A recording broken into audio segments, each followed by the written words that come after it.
На 6. април 1941 година, Кралството Југославија било нападнато од силите на Оската, предводени од нацистичка Германија, и во првите 10 дена паднало под ударот на војските на Хитлеровата коалиција. Со молневита војна бил реализиран германскиот план Потфат 25. На 17. април, Кралството Југославија потпишало безусловна капитулација. За Македонија и македонскиот народ започнала нова драматична историја на повторни делби, борба и крвопролевање. Дведецениското големо српско владење во вардарскиот дел на Македонија било заменето со нови окупатори, германски и италијански војни трупи. Во втората половина на април 1941 година, германските дивизии биле заменети со бугарски. Во западниот дел на Вардарска Македонија бил воспоставен италијанскиот фашистички режим, заедно со квинслишката држава Голема Албанија, а во источниот дел се стационирал окупаторскиот режим на царска Бугарија, како сојузничка на Третиот рајх. И во двата режими македонскиот народ повторно беше изложен на асимилација и денационализација, при што повторно аграрното прашање се користеше како орудие во спроведување на мерките на денационализација и асимилација на македонскиот народ.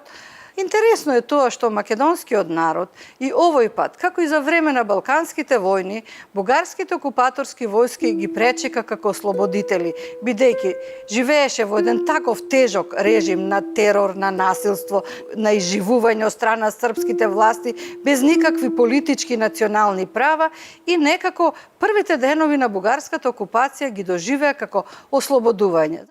А народ излезе, огромен број народ на станица да ги пречека. Имаше некое предчувство дека еве си отидоја србите, сега ќе биде белки поинаку, поубаво и така натамо, бугарите ќе се разбериме со ними подобро. Меѓутоа ништо од сето тоа не стана. Веднаш тие дојдоа со огромен број полиција во градот. И тоа првото што ги видовме сите граѓани, направија една парада во која една огромна единица, бројна единица полицајци, наоружани до заби, маршира по Широк сокак, главната улица на Битола. Одма после тоа се забрани македонскиот јазик во администрација, во школите, и така натамо, мора да се збора само бугарски. Нашите презимиња сите станаја со ов и ев и на крајот ерголем. Истото што ни го правеа србите. Презимето моје беше Грујич. Србизирано, овие сега бугаризирани. При тоа, во првите денови на окупацијата, првите мерки на ова ревизија на аграрната реформа, кои биле превземени од страна на бугарските власти, беше да ги протераат од Македонија српските колонисти. И на таков начин сакаа повеќе да ги привлечат македонците кон себе и кај нив да создадат илузии дека ете сега се создава целокупна Бугарија и во рамките на ова целокупна Бугарија македонските бугари конечно ќе добијат национално ослободување. Но, насекаде беше забранен македонскиот јазик. Бе отворени специјални курсеви за изучување на бугарскиот јазик, што значи македонците тука си го зборуваа својот автоктон локален македонски јазик. Тие не го познаваа бугарскиот јазик, кој беше нормално како една држава, кодифициран, литературен и така натаму. За нив тоа беше тук јазик. Значи се спроведува изучување на бугарскиот јазик, целокупната администрација во рацете на луѓе доверливи, најголемиот дел доведувани од Бугарија, значи ги држаат тие клучни сектори на власта во Македонија. Во рамките на ваквата денационализаторска политика, посебен третман имале припадниците на националните малцинства, кои биле прогласени за лица од туѓо потекло. Кон нив бил применуван посебен режим, како непожелна категорија на луѓе. Особено трагичен исход од водењето на оваа политика била депортацијата на 7215 македонски евреи во злогласниот логор Треблинка во март 1943 година. Евреите од Битола, Скопје, Штип и други градови, од така наречените новослободени бугарски земји, завршиле во гасни комори во залог на хитлеровиот нацистички идеал. Еврејското население е посебна трагична епизода на Битола. Во Битола живееја 10% од вкупниот број на населението. 3600 души имаше евреи. Тие беа многу мал дел богати, трговци и така натаму. Основната маса беа сиромаси, дури страдалници за леп и така натаму. Кога се слушна веќе дојде окупацијата, првен им го ограничија движењето и наредија да носат таа Давидова звезда на раката и така натаму. И почна да се шушка оти ќе ги депортираат. 11 март 1943 година ги сардисаја со војска и полиција тој квартот кај што живееја.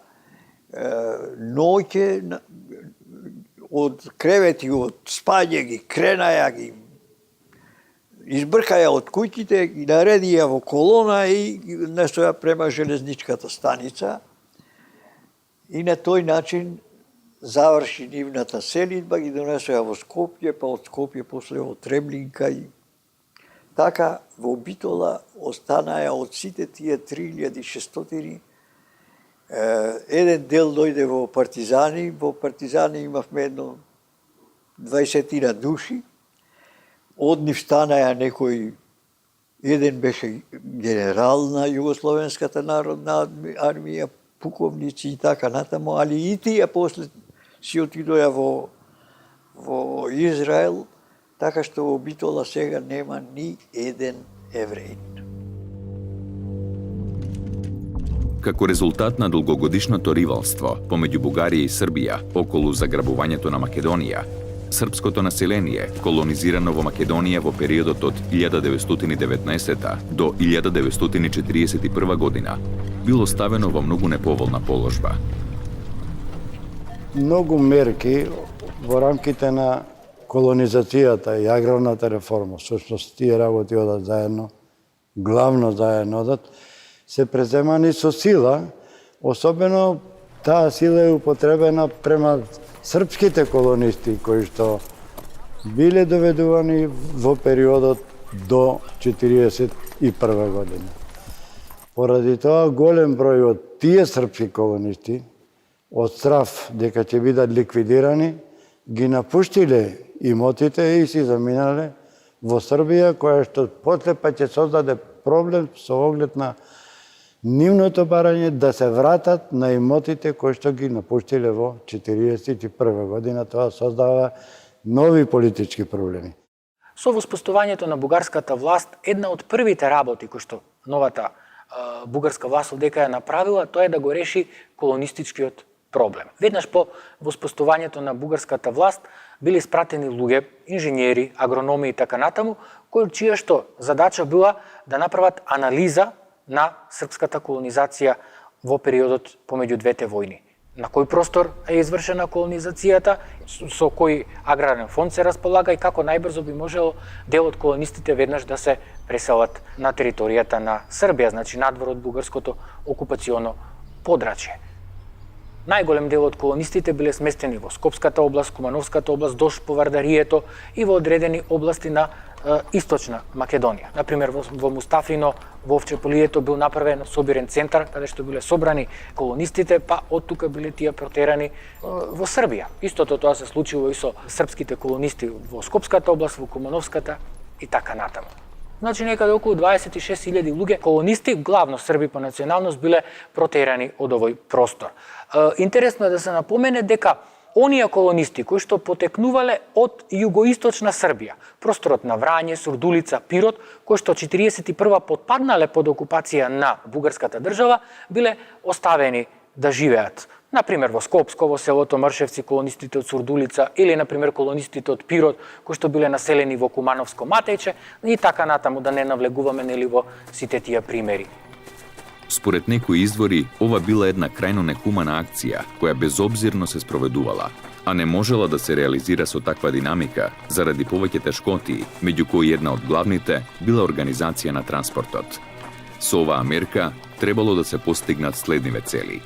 Прво, од територијата на Македонија да се отстранат сите припадници на српската националност, за кои се верувало дека нема да ги прифатат мерките на бугаризација. Второ, да се покаже пред македонскиот народ дека бугарската нација во Македонија се чисти од србите како главен непријател на бугарскиот народ. Организираното иселување на србите започнало кон крајот на мај 1941 година под надлежност на одделот А на државната сигурност, на чие чело се наоѓал Љубомир Јорданов. До 1 јули 1941 година од Скопје били иселени 19.453 срби, а според извештајот на германскиот генерал Лист, од целата скопска околија били иселени вкупно 26.450 лица, откако претходно им бил одземен целиот имот. Со посебна наредба од 17 септември 1941 година, германците привремено и забраниле на Скопската дирекција да врши иселување во Србија. Подоцна били иселувани само оние срби кои самите сакале да го напуштат овој регион. Во новонастанатата ситуација, бугарските власти пристапиле кон детална анализа на целокупниот комплекс на аграрни односи во Македонија и се зафатиле со ревизија на српската, односно предвоената југословенска аграрна реформа и колонизација. Првата задача што си ја поставиле бугарските власти при спроведувањето на државните мерки во сферата на земјишно-сопственичките односи било утврдување на сета расположива аграрна земја, а потоа нејзина распределба според одредени критериуми, односно оземјување на поединци и институции. Со ова ново оземјување кое се случи во Македонија во текот на Втората светска војна, всушност се создаде еден огромен хаос во имотно-сопственичките односи. Најголемиот дел од земјата кој требаше да се подели на македонските селани се делеше според национални критериуми кои ги востанови бугарската држава, односно најголемиот дел се даваше на благонадежните, односно на оние кои се рачунаат дека се наклонети кон бугарските власти или кои ќе се декларираат за бугари. Значи, повторно земјата беше користена со цел денационализација и асимилација на македонскиот народ. Во Западна Македонија пак, италијанските фашистички окупатори ја поделиле власта со албанските соработници, создавајќи ја квинслишката држава Голема Албанија.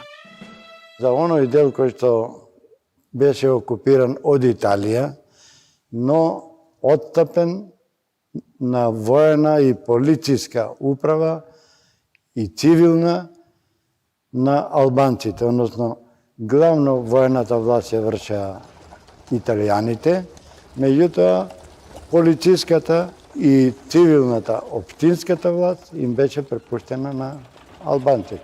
Бидејќи тие се покажаа лојални кон италијанската власт, има привилегии во однос на добивање на одредени површини на обработлива земја. Така што некои простори кои под притисок на окупационите сили во Албанија беа напуштени, беа населени со албански колонисти, иако македонски територии, не само во самата Албанија, туку и на територијата на Македонија, Тетовско, Гостиварско и слично. Во овој дел од Македонија, покрај терор и денационализација, меѓу другото била спроведувана економска експлоатација на селото преку воспоставување на различни облици на давачки кон државата, познати уште од средновековието, како семенлак, спајлак, чифлигарство, десеток и слично. Откупувачите на десетокот во голем број биле соработници на окупаторот. Тие доаѓале во селата со вооружени придружби и вршеле терор над населението. Во Западна Македонија, под закрила на албанската квинсличка власт, формирана од страна на италијанскиот окупатор, некои албански земјосопственици го покренале прашањето за враќање на земјишните поседи, кои им биле откупени, односно одземени, за време на монархистичка Југославија. Од тука, сите оние кои со делумната аграрна реформа, спроведена во монархистичка Југославија, се стекнале со земја во Западна Македонија, а тоа биле претежно колонистички српски семејства. Морале пред албанските судски органи со документи да ја докажуваат стекнатата собственост. Албанската квинслишка власт им излегла во пресрет на оние кои барале признавање на некогашната собственост, така што новите собственици ги обврзала да им даваат по 1/4 од производите од земјата, што била добиена со поранешната југословенска аграрна реформа. Со разгорувањето на национално-ослободителното движење во Западна Македонија, се повеќе се засилувал и теророт на окупаторот и неговите соработници. Изложени на крајна дискриминација, беззаконие и жесток терор, македонците биле принудени да ги напуштаат своите домови и да бараат спас во иселување, главно во делот на Македонија под бугарска окупација. Албанската квинслишка власт го помагала ваквото етничко чистење, при што честопати македонското население не можело слободно да го отуѓува својот имот и било принудено на многу ограничувања. Иселениците од италијанската окупациона зона не биле сесрдно прифаќани ниту од бугарските власти, кои во повеќе наврати барале да се прекине овој бран на емиграции. Особено тешка била положбата на оние бегалци кои биле враќани назад, бидејќи нивните имоти веќе биле запоседнати од албанците и соработниците на италијанските фашистички власти. И покрај се, тешко можеле да се сопрат преселбите со кои се испразниле повеќе планински села во Западна Македонија, при што видливо се променил и етничкиот состав на населението во овие предели.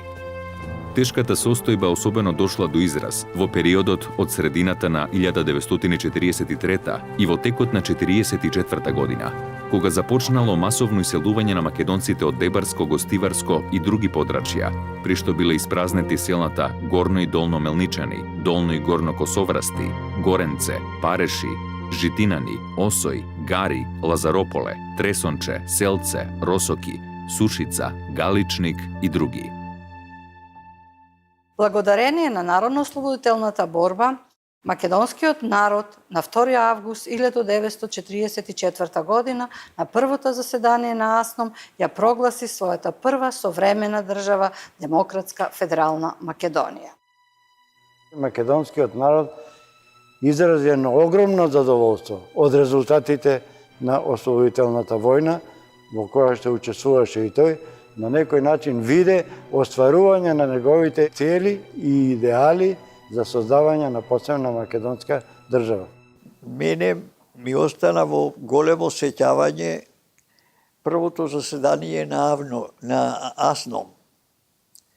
Јас не бев на тоа заседание, не бев делегат, бев илегалец во Битола, али кога се одржа тоа заседание, кога се објавија неговите резултати, мене душата ми летна, а тоа го чувствуваа и сите други млади луѓе околу мене. Видовме оти навистина се остварува нешто сосема ново. Навистина Македонија стана држава, нацијата стана политички субјект признаен со државата и се оствари идеалот кој дотогаш го мечтаеле генерации и генерации.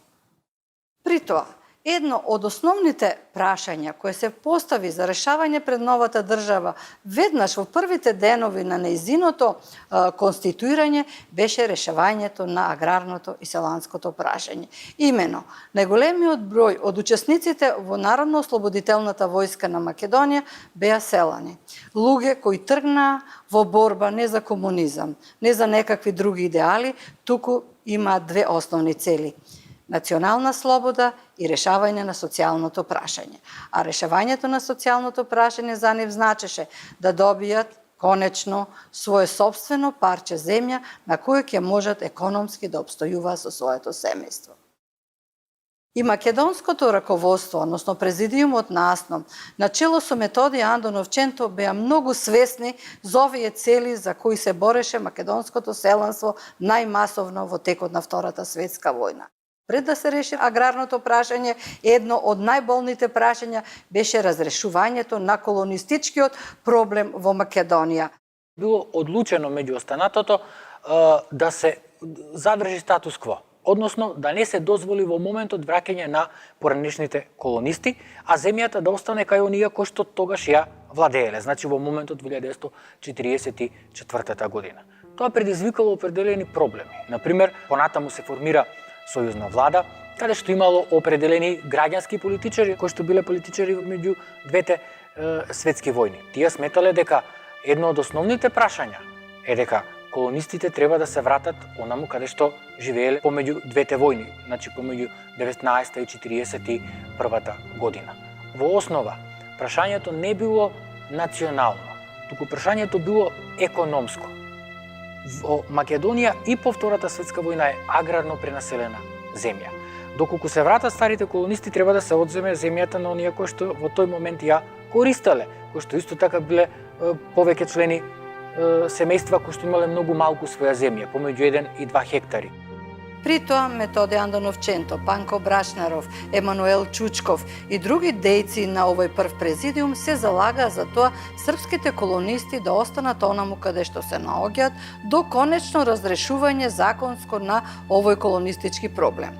Но и покрај ваквите ставови, дел од српските колонисти се враќаат на теренот и ги запоседнуваат нивните поранешни имоти на кои веќе се наоѓаат населени македонски селани и настанува една многу непријатна состојба на меѓуетничка нетрпеливост помеѓу македонците и србите. Во тој момент, судбината на повеќе од 24.000 семејства зависела од правилното и благовремено спроведување на ревизијата, на доделување земја на поранешните колонисти и аграрни интересенти, не сметајки ги се поострите барања за парче земја на бројното сиромашно и безимотно македонско селанство. Прашањето за ревизија, поврзано со враќањето на српските колонисти во Демократска федерална Македонија, предизвикало бурни дискусии во федералните државно-партиски органи и тела. Така, подпредседателот на привремената влада на Демократска федерална Југославија, Милан Грол, изразувајќи сомневање во националната посебност на македонскиот народ, во дискусиите околу донесувањето на законот за аграрна реформа и колонизација, настапувал од позиции на одбрана на српските интереси, истакнувајќи ја при тоа неделивоста на линијата Морава-Вардар. Според него, федералната положба на Македонија можела да се прифати единствено само заради стопанските и други интереси на Србија. Истовремено се изразувал сомнеж во однесувањето на македонците заради нетрпеливоста која се манифестирала на теренот во врска со сопственоста на земјиштето. Овие појави српските политичари ги квалификувале како македонски шовинизам, но според изјавите на Владо Зечевиќ, еден од тогашните сојузни функционери во привремената влада на Демократска федеративна Југославија, на лице место било утврдено дека имало незгодни ситуации кои произлегувале од однесувањето на неодговорни луѓе. При тоа не станувало збор за староседелците, туку за поранешни српски колонисти, кои не само што не дале придонес во народно-слободителната борба, туку честопати учествувале во четничките акции. Сретен Жујовиќ пак, еден од членовите на врвот на Комунистичката партија на Југославија до 1948 година, кој добро ги познавал поранешните состојби, забележал дека Македонија толку многу страдала во кралска Југославија, изложена на насилство и србизација, така што е зачудувачки што немал уште поизразено пројавување на шовинизам. Жујовиќ сметал дека формулата за самоопределување придонесувала за тоа кај македонците да се разбие сомнежот и стравот дека би можело повторно да се применат старите методи на насилство и србизација. Противречните ставови и мислења помеѓу дел од членовите на македонското државно раководство, односно президиумот на АСНОМ од една страна и Политбирото на Централниот комитет на Комунистичката партија на Југославија и пројугословенските кадри во Македонија од друга, по повеќе прашања кои се однесувале на положбата на републиката во рамките на федерацијата, најмногу дошле до израз токму околу проблемот на ревизија на предвоената аграрна реформа. Но сепак македонското раководство, македонските представници успеале да се изборат за ова ваква еманципација на македонците, односно за ревизија на аграрната реформа, на српската аграрна реформа, која требало да се спроведи во интерес на македонското селанство. На теренот во Македонија се случуваат многу немили настани, подигање на меѓуетнички тензии, односно непријателство и нетрпеливост помеѓу македонските селани и српските колонисти кои се враќале на нивните земји. Значи, прашањето било многу акутно, а веќе тоа е држава Југославија, или Федерална Југославија, во која братството и единството представува основната парола на градењето на новата држава. Но тука сојузните, исто и сојузните власти, како и републичките, морале да бидат мощни внимателни, бидејќи за македонскиот селанец добивањето на парчето земја значеше потврда за неговата национална слобода, бидејќи секогаш во историјата таа земја била користена за тој да се однародува, да се србизира или да се побугарчува. И затоа ова беше дел од разрешувањето на националното прашање, кое го превзедоа овие дејци на Асном, создатели на првата македонска држава и кои мораа да го разрешат во најден рок, бидејќи навистина се случуваа непријатни ситуации на теренот на непријателство помеѓу македонците и србите. Повеќето членови на президиумот на Асном, тргнувајќи од националните чувства на македонскиот народ, кој еднаш за секогаш настојувал да ја отфрли хегемонијата на соседните нации, се залагале да се забрани враќањето на српските колонисти. Истовремено тие барали селување на оние колонисти кои останале во Македонија и нивно распределување онаму каде што има доволно земја за обработување. За овој начин на разрешување на колонистичкиот проблем особено се залагале Методи Андонов Ченто и Панко Брашнаров, кои поаѓале пред се од реалните состојби на теренот, каде владеел глад за земја. Подоцна во монтираниот судски процес против Методи Андонов Ченто, меѓу останатите негови наводни гревови, се вбројувал и неговиот став за невраќање на српските колонисти во Македонија. Така во еден партиски извештај било наведено следново: во врска со оставката на Ченто се дискутира меѓу партиците, оти тој ја дал оставката затоа што не сакал да дојдат србите во Македонија и друго. Панко Брашнаров пак, меѓу другото и поради неговиот став за невраќање на колонистите и чиновниците од немакедонско потекло во Македонија, на второто заседание на Асном во декември 1944 година бил деградиран и избран само за член на Асном. Оваа постапка била повторена и на третото заседание во април 1945 година, кога како член на президиумот немал речиси никакви задолженија.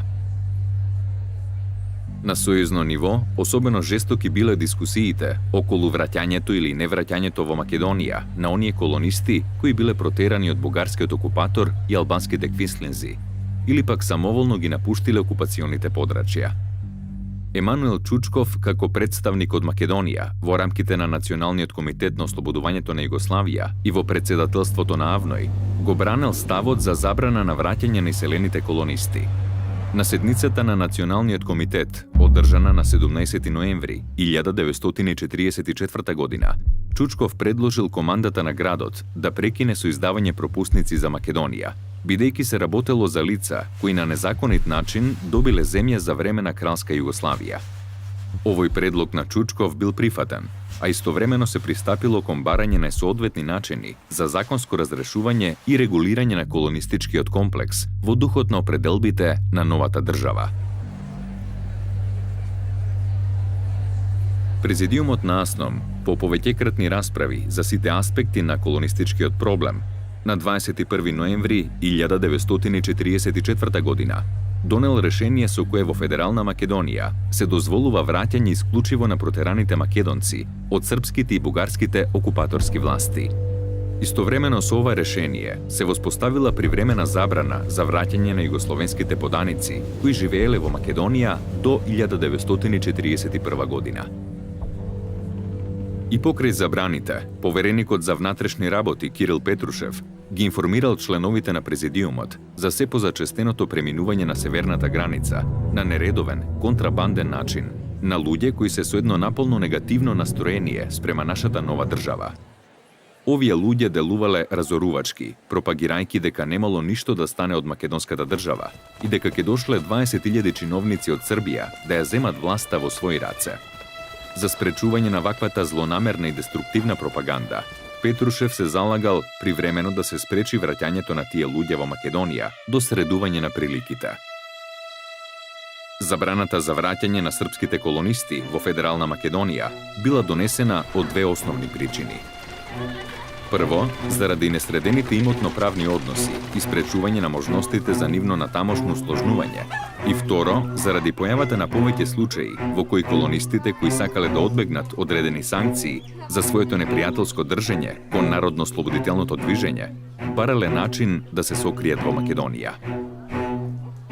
Имајќи ги предвид овие случаи, надлежните органи ја зголемиле контролата на лицата кои влегувале на територијата на Федерална Македонија.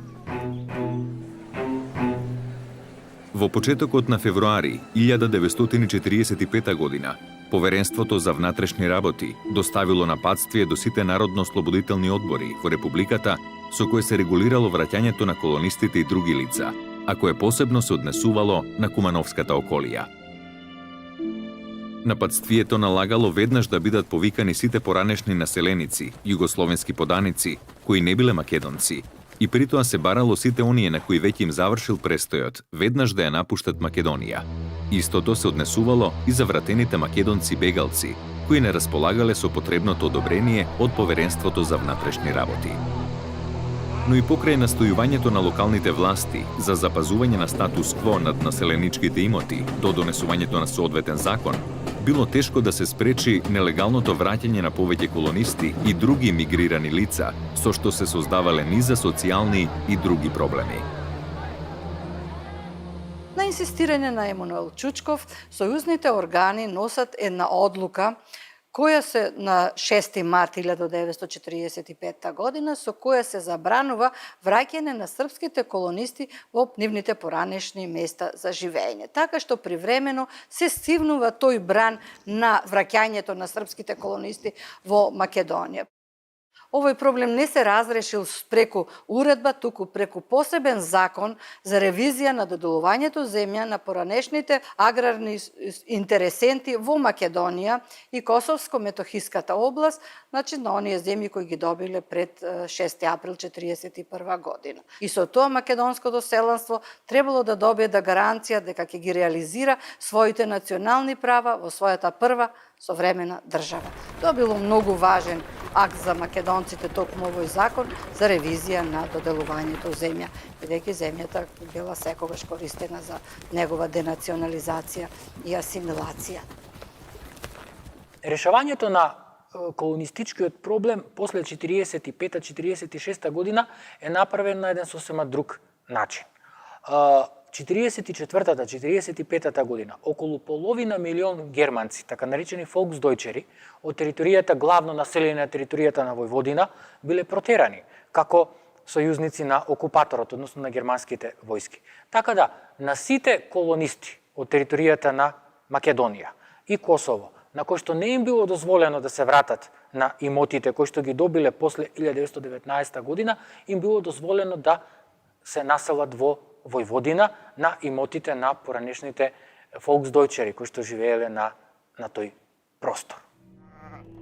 Меѓутоа, со донесувањето на законот за ревизија на доделувањето земја на поранешните колонисти и аграрни интересенти во Македонија и Косовско-Метохиската област, 5 месеци подоцна, на 3 август 1945 година, одлуката престанала да важи, со оглед на тоа што колонистичкиот проблем се решавал со одредбите на овој закон. Таа била и формално укината во 1953 година.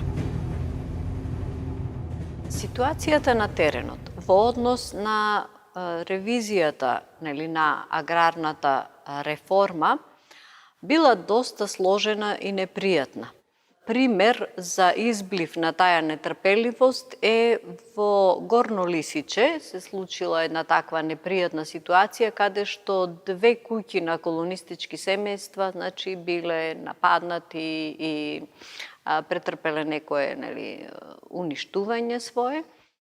Ваквите состојби биле искористувани и во дневно-политички цели за докажување дека има нетрпеливост во Македонија кон српството, односно кон српското население. Поради создадената нетрпеливост помеѓу колонистите по потекло Срби и Црногорци од една страна и родокрајното население во Македонија од друга страна, на седницата на Законодавниот одбор на председателството на АВНОј, одржана на 31 јули 1945 година, дошло до остри расправи и во текот на донесувањето на Законот за ревизија и Сојузниот закон за аграрна реформа и колонизација. На ВИС по АВНОј 1944 година во јуни, раководството на Народно-освојителното движење во Југославија задолжило еден од тогаш што го сметало за стручњаци во областа на аграрната реформа и колонизација, Сретен Вукосавлевиќ, кој што подоцна станал и министер во владата на Јосип Брз Тито, да подготви еден елаборат што е со Македонија. Тој никаде не нашол за потреба дека да каже во тој елаборат дека живеат и македонци. Напротив, смета дека Македонија не треба да се конституира како посебна држава, туку да не се дели Вардарската долина, да остане исто како до сега, значи изразува отпор против конституирање на македонската држава како посебна република во рамките на Југословенската федерација. Сретен Вукосавлевиќ многу опширно го елаборира и прашањето за аграрната реформа. Се јавува тука една српска струја која што се бори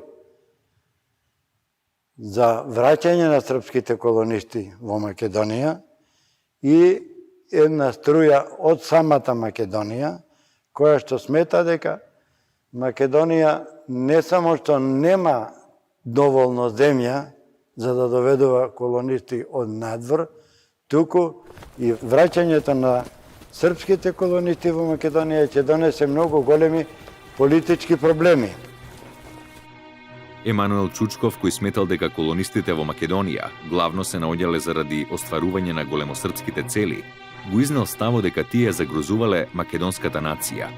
Од друга страна пак, министерот за колонизација Сретен Вукосавлевиќ и представникот од Црнагора Марко Вујачиќ остро се спротивставиле на овој став, доведувајќи го во прашање и постоењето на македонската нација, истакнувајќи при тоа дека во Македонија колонистите доживувале најразлични малтретирања.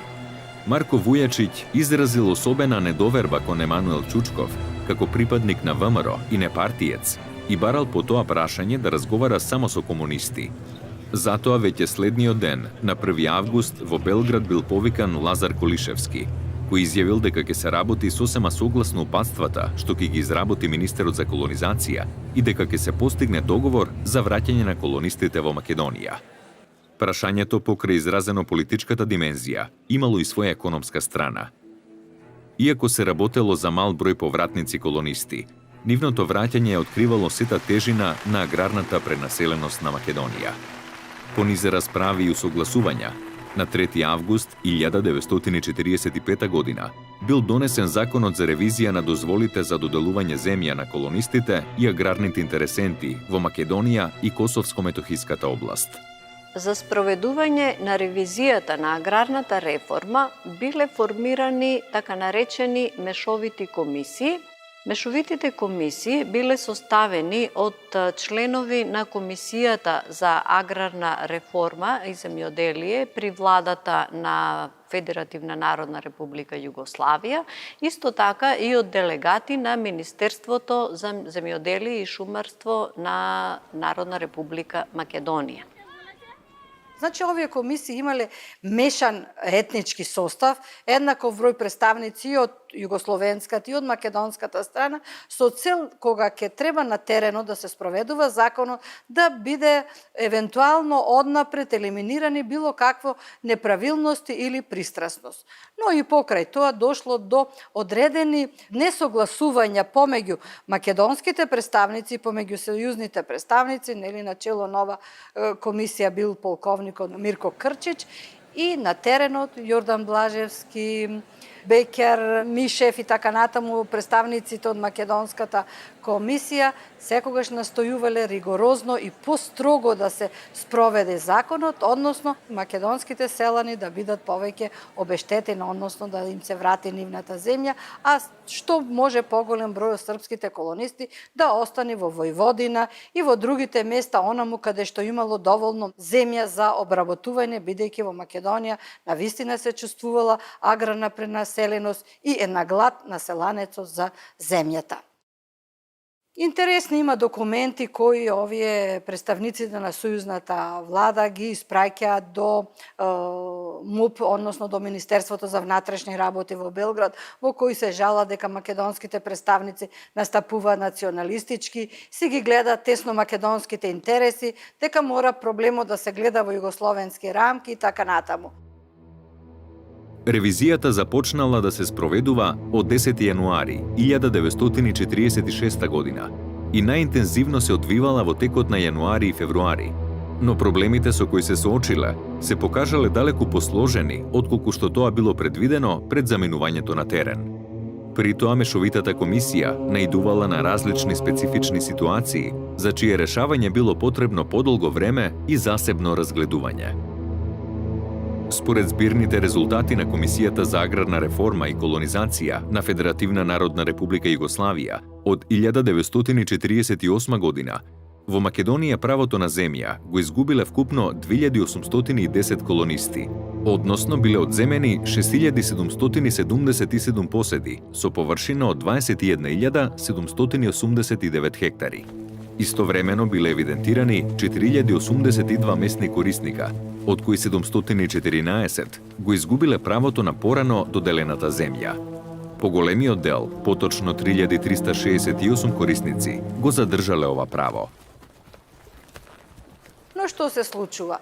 Иако овој закон бил донесен со цел да се исправи таа неправда нанесена на македонските селани, сепак и со овој закон се создава огромно незадоволство кај македонските селани, особено кај македонските борци, кои со Законот за аграрна реформа и колонизација, донесен на 23 август 1945 година, добивале од 2 до 7 хектари земја, додека српските колонисти 811 колку што ја задржале земјата во Македонија од прилика некаде 4000 колонисти на теренот биле, 811 ја задржале таа земја, сите тие задржале најпрвокласната земја и тоа од 10 до 20 хектари и се разбира дека тоа создало дополнително незадоволство кај македонските селани, особено кај македонските борци заради ваквата неправда во однос на квалитетот и квантитетот на земјишните парцели кои ги имале српските колонисти и македонските селани во Македонија.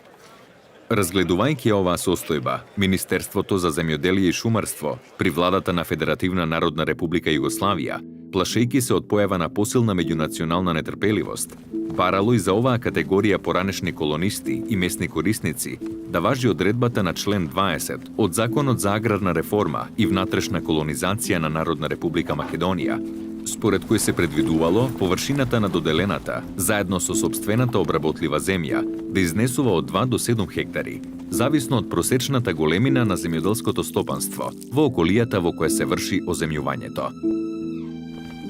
И покрај многу недоследности, ревизијата на доделувањето земја на поранешни колонисти и аграрни интересенти во Македонија била важен чекор на новата државна власт, која настојувала да ги исправи неправдите на старата експлоататорска и денационализаторска политика.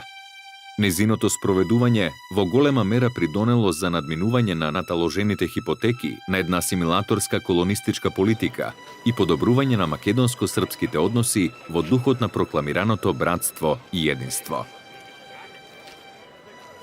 Може да се каже и може да се констатира дека исправени се најголемите неправди кои што се создавани во периодите кога Македонија била под туѓата власт на оваа територија.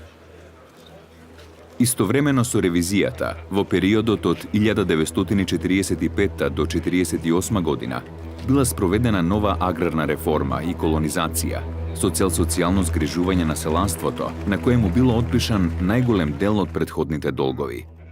Во овие први повоени години, селанството како најбројна социјална категорија на својот грб ја понело целокупната обнова на земјата, прехраната на непроизводното население и војската, истовремено обезбедувајќи за извоз традиционални македонски производи, како афион, тутун, ориз и друго. Но набрзо, во 1948 година, дошло до нарушување на југословенско-советските односи. Тогаш југословенското раководство повторно посегнало кон одземање на земјата, спроведувајќи радикална колективизација на селото. Река од довчерашни селани земјоделци се слеала на граделиштата на првата петолетка. Наместо урбанизација на селото, како резултат на овој процес, македонските села останале речиси празни, а градските и приградските населби станале пренаселени. Колективизацијата со своите негативни економски, политички и психолошки ефекти оставила пустош во македонското земјоделие. Колонизацијата на Македонија, како географски центар на Балканот, крстопат на кој се вкрстуваат сите незначајни патни правци, подрачје со поволни климатски услови и богато со природни ресурси, се одвивала во сите периоди од незината историја. Колонизацијата била раководена од различни цели, социјални, економски и политички, но најчесто била организирана, особено во најновата историја, со цел да се измени етничката структура на населението и да се изврши асимилација и денационализација на македонскиот народ.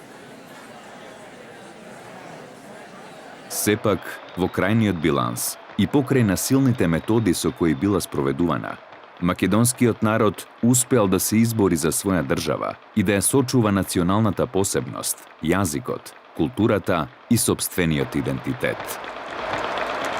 Да ви честитам слободна, суверена и самостојна Македонија!